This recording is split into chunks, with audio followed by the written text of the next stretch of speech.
Hey guys, welcome to study with fascination. आज हम करेंगे class 9 science olympiads chapter 7 diversity in organisms part second. तो start करते हैं क्वेश्चन नंबर 6 से। Dash is one of the basis for classifications of plants. ये जो हमारा ब्लैंक है ये हमारा वन ऑफ द बेसिस है जिसके हेल्प से हम प्लांट्स को क्लासीफाई करते हैं। तो सबसे पहले दिया गया है प्रेजेंस और एब्सेंस ऑफ वास्कुलर टिश्यू, और जो सेकंड है वो है प्रोडक्शन ऑफ सीड्स। तो वास्कुलर टिश्यू के बेसिस पर हम प्लांट्स को क्लासीफाई कर सकते हैं। जो हमारे थैलोफाइट्स हैं और जो हमारे ब्रायोफाइट्स हैं, इन दोनों के अंदर वास्कुलर टिश्यू अब्सेंट होता है। इसके अलावा जो हमारे टेरिडोफाइट्स हैं और जो हमारे जिम्नोस्पर्म्स हैं और जो एंजियोस्पर्म्स हैं, इन तीनों के अंदर वास्कुलर टिश्यू प्रेजेंट होता है। तो वास्कुलर टिश्यू के बेसिस पर हम क्लासीफाई कर सकते हैं प्लांट्स को। ये स्टेटमेंट है हमारी करेक्ट। इसके बाद है B, production of seeds. Seeds के बेसिस पर भी हम प्लांट्स को क्लासीफाई कर सकते हैं। जो हमारे जिम्नोस्पर्म और एंजियोस्पर्म है, सिर्फ ये सीड प्रोड्यूस करते हैं, इसके अलावा कोई भी सीड प्रोड्यूस नहीं करता। तो इन दोनों के बेसिस पर हम प्लांट्स को क्लासीफाई कर सकते हैं। तो जो हमारा आंसर है वो है option number C, both A and B. Next है question number 7। The streptococcus bacterial shell should be the shape of a. जो हमारा स्ट्रेप्टोकोकस बैक्टीरियल शेल है इसकी शेप कैसी होनी चाहिए। तो ये जो हमारा बैक्टीरिया है इसके नेम में वर्ड आया है कोकस। जो हमारे कोकाई बैक्टीरिया है इनकी शेप होती है स्पेरिकल। जो हमारे बैसिलस बैक्टीरिया हैं इनकी शेप होती है रोड शेप्ड। इसके अलावा जो हमारे स्पिरिला बैक्टीरिया है इनकी शेप होती है स्पाइरल की। और जो हमारे विब्रियो बैक्टीरिया है इनकी शेप होती है कोमा शेप। तो हमें क्वेश्चन में दिया गया है स्ट्रेप्टोकोकस, यानी कि इसकी शेप होगी हमारी स्फेरिकल, जो कि है ऑप्शन नंबर ए में। जो हमारा बी है ये है हमारा बैसिलस बैक्टीरिया। जो हमारा सी है ये है स्पिरिला। और जो हमारा डी है ये कोमा शेप का है, यानी कि ये है हमारा विब्रियो। तो जो हमारा आंसर है वो है ऑप्शन नंबर ए, ये है हमारी करेक्ट शेप। नेक्स्ट है question number 8। Suppose you accidentally find an old preserved permanent slide without a label. In order to identify it you place the slide under a microscope and observe the following features। अगर हमें accidentally कोई old preserved permanent slide मिले जिसके ऊपर कोई भी label नहीं है, हमने उसको माइक्रोस्कोप के अंदर रखा और हमने उसके फॉलोइंग फीचर्स ऑब्जर्व किए। सबसे पहला फीचर है कि ये हमारा यूनिसेलुलर ऑर्गेनिज्म है। उसके बाद इसका वेल डिफाइंड न्यूक्लियस है। और थर्ड फीचर है हमारा बाइफ्लैजिलेट, यानी कि इसके पास 2 फ्लैजिलम है। एक हमारा लॉन्ग है और जो दूसरा है वो हमारा शॉर्ट फ्लैजिलम है। हमें बताना है ये कौन सा ऑर्गेनिज्म है और इसकी किंगडम भी बतानी है। तो सबसे पहले है फर्स्ट डायएटम फंगी। जो हमारा डायएटम है ये हमारा यूनिसेलुलर होता है लेकिन एल्गी होता है, ना कि फंगी।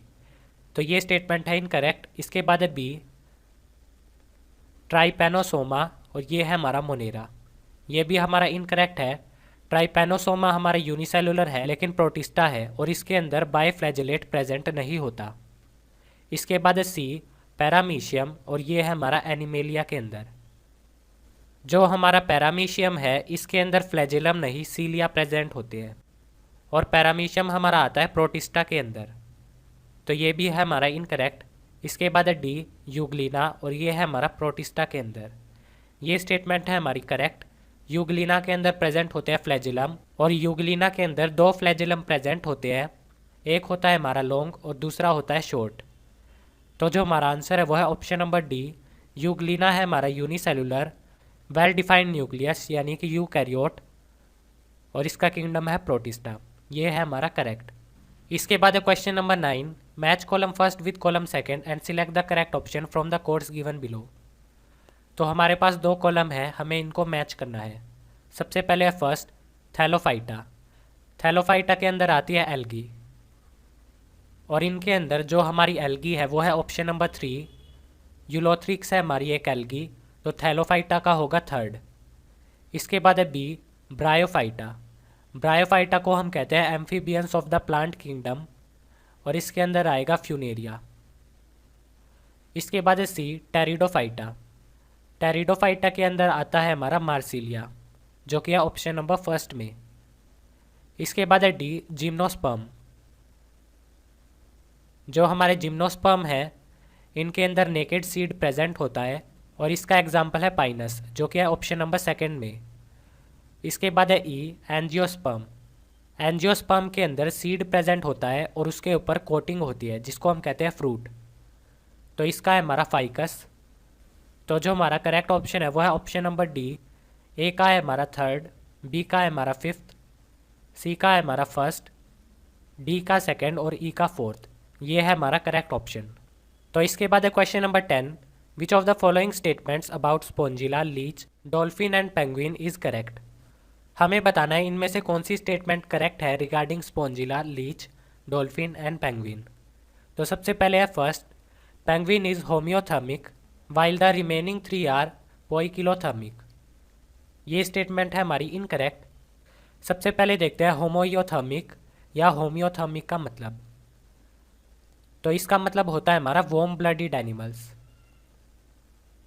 वार्म ब्लडेड का मतलब वो ऑर्गेनिज्म जो अपने टेम्परेचर को कांस्टेंट रख सकते हैं और उनका बॉडी टेम्परेचर एनवायरनमेंट पर डिपेंड नहीं करता। और जो हमारा पोइकिलोथर्मिक है ये है हमारा कोल्ड ब्लडेड, यानी कि वो ऑर्गेनिज्म जिनका टेम्परेचर वेरी करता है एनवायरनमेंट के अकॉर्डिंग।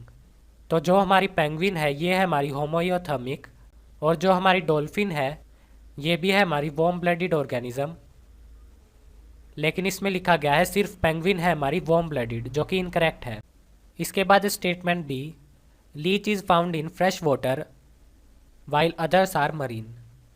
इसमें लिखा गया है कि जो हमारा लीच है ये हमारा मिलता है सिर्फ फ्रेश वाटर में और बाकी सारे हमारे मरीन हैं।